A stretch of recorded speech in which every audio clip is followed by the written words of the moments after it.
Welcome to Psychic Station.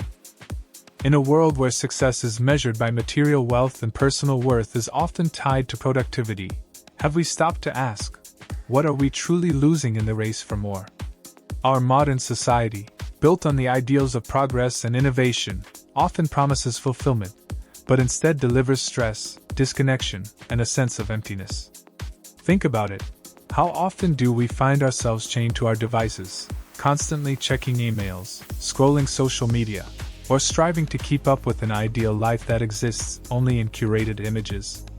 We've traded the warmth of face-to-face conversations for fleeting virtual likes, and the cost is evident: rising rates of loneliness, anxiety, and depression. The truth is, much of what society glorifies as normal is not natural for us as humans. We're communal beings, designed to thrive in connection with others. Yet, consumer culture constantly whispers in our ears, convincing us that the next purchase, promotion, or achievement will bring happiness. But does it? Or does it leave us more hollow, endlessly chasing what we can never catch? It's no wonder so many feel adrift. We're told to chase dreams that aren't truly ours, to adhere to standards of beauty, success, and happiness that benefit others, corporations, industries, influencers, but not ourselves. The more we buy into these ideals, the further we stray from our own truths. What's even more troubling is how these expectations feed into a culture of comparison. We compare our worst moments to someone else's highlights, forgetting that what we see is an illusion. This comparison steals our joy, our peace, and ultimately, our ability to appreciate the life we already have. The mental health crisis sweeping through America isn't just an individual problem. It's a symptom of a society out of sync with the needs of its people. We're drowning in information yet starved for wisdom. We're connected to the world yet isolated from our communities. If we continue on this path, the question isn't whether society will crumble under the weight of its own contradictions, but when. Have you ever noticed how efficiency has become the ultimate virtue in our world? From fast food to same-day delivery, we've been taught to celebrate speed and convenience. But what's the real cost? Every step forward in automation and productivity seems to chip away at the human element, the essence of what makes us who we are. Consider how our workplaces operate. We're expected to work longer hours, meet tighter deadlines, and perform under constant pressure, all while maintaining the illusion of work-life balance. The truth? Most of us are burning out, trapped in a system that values output over well-being.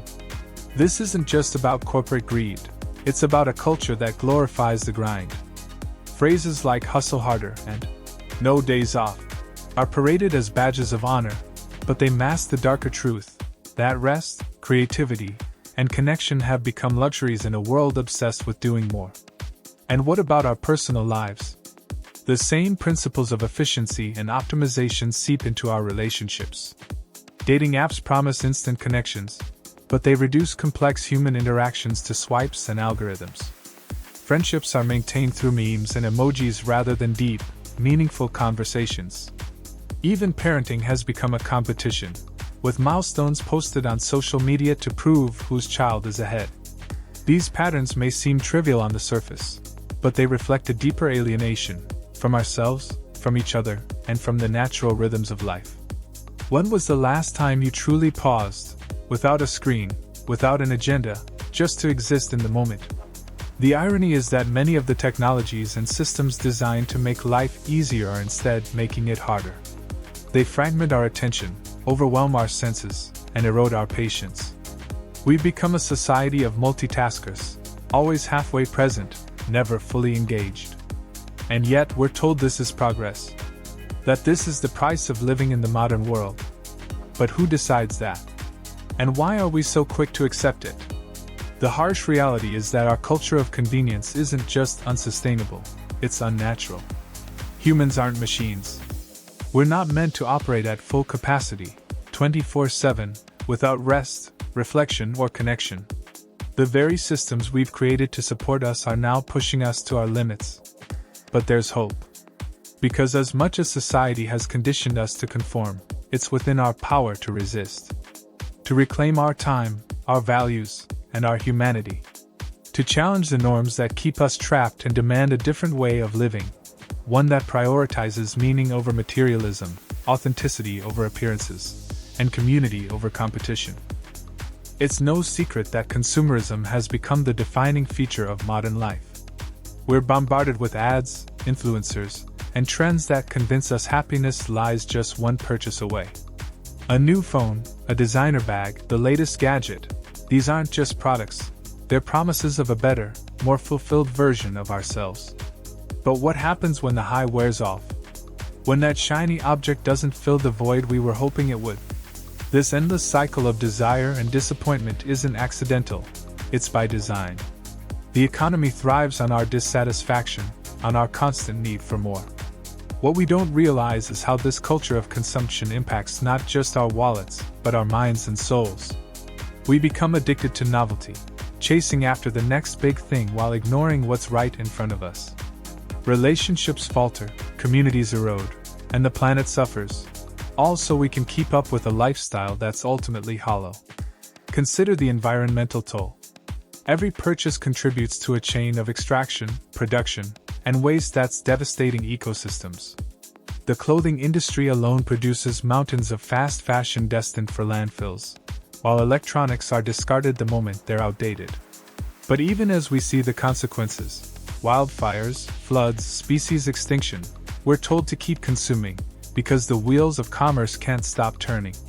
And then there's the psychological cost. Studies show that materialism is linked to depression, anxiety, and a lack of purpose. The more we define ourselves by what we own, the less we value who we are. Social media amplifies this, presenting us with carefully curated images of people who seem happier, more successful, more perfect than we'll ever be. But it's all a facade, a carefully constructed illusion that keeps us striving for an unattainable ideal. How did we get here? Part of it lies in how we've been conditioned to equate worth with wealth. From a young age, we're taught to aspire to bigger houses, faster cars, and higher salaries, as if these are the ultimate measures of success. But what's rarely discussed is the emptiness that often accompanies these achievements. Think about the countless stories of celebrities and CEOs who, despite their riches, struggle with addiction, loneliness, and despair. If money truly brought happiness, wouldn't they be the most content people on earth? The truth is, they're as much victims of the system as anyone else, proof that the pursuit of material gain is a race with no finish line. But there's another way. A path that rejects the relentless pull of consumerism and embraces sufficiency. The idea that we have enough, that we are enough. It's about finding joy in simplicity, connection, and the intangible things money can't buy. This isn't about abandoning modern life or living in poverty. It's about redefining what we value. Imagine a world where success is measured not by what we accumulate but by how much we give back. Where communities thrive because people invest in each other, not just themselves. Where the environment is cared for because we understand that our well-being is inseparable from the planet's health. The challenge is daunting, yes. But every step away from the cycle of excess is a step toward freedom. It's a way to reclaim our lives from the grip of a system that profits from our unhappiness. Breaking free from the chains of consumerism isn't just a personal decision, it's a radical act of rebellion against a system designed to keep us in place. To do this, we must unlearn the narratives we've been fed and start asking the hard questions. What truly matters? What kind of world do we want to create? At its core, this shift requires us to reimagine community. The rugged individualism so often celebrated in American culture has left us isolated, disconnected, and vulnerable. But when we come together, sharing resources, supporting one another, and working toward common goals, we build resilience. We prove that we don't need to navigate life alone or rely on endless consumption to feel secure. This isn't a utopian dream, it's a choice. Around the world, countless examples show the power of collective action. Urban gardens sprouting in abandoned lots, co-housing communities reducing environmental footprints, mutual aid networks responding to crises faster than governments ever could. These grassroots efforts remind us that change doesn't have to come from the top down, it starts with us. And yet, the system fights back. Corporate interests have a vested stake in keeping us dependent, distracted, and divided. They use fear tactics to convince us that without them, chaos would reign. But the chaos is already here. Just look at the widening wealth gap, the accelerating climate crisis, the epidemic of loneliness. What we need now is courage. The courage to say no to a status quo that isn't serving us, and yes to the messy, imperfect process of building something better. It starts small, choosing to repair instead of replace, to buy secondhand, to invest in experiences rather than things. But it also requires bold systemic changes. Policies that prioritize people over profits, regulations that hold corporations accountable, and education that teaches future generations to value sustainability and solidarity. This fight won't be easy. The forces arrayed against us are vast and well-funded. But history shows that when people come together with a shared purpose, extraordinary things are possible. The civil rights movement, the fight for women's suffrage, the environmental victories of the past, all were born from the determination of ordinary people refusing to accept the world as it was. The question isn't whether change is possible, it's whether we're willing to fight for it. Will we continue to trade our freedom, our health, and our planet for fleeting pleasures and empty promises? Or will we stand up and reclaim what's been taken from us? Every decision we make sends a signal. Every choice to consume less, to connect more, to question the narrative is a step toward a future that's not just sustainable but equitable, compassionate, and truly fulfilling.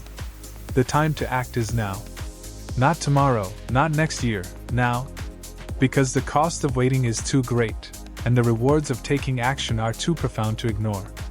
This isn't just a call to action, it's an invitation to imagine a life, a society, a planet that reflects the best of what humanity can be. So let's begin. Together. Thank you for being part of this journey with Psychic Station. Share your feedback in the comments below. Your voice helps shape our journey forward. See you in the next video.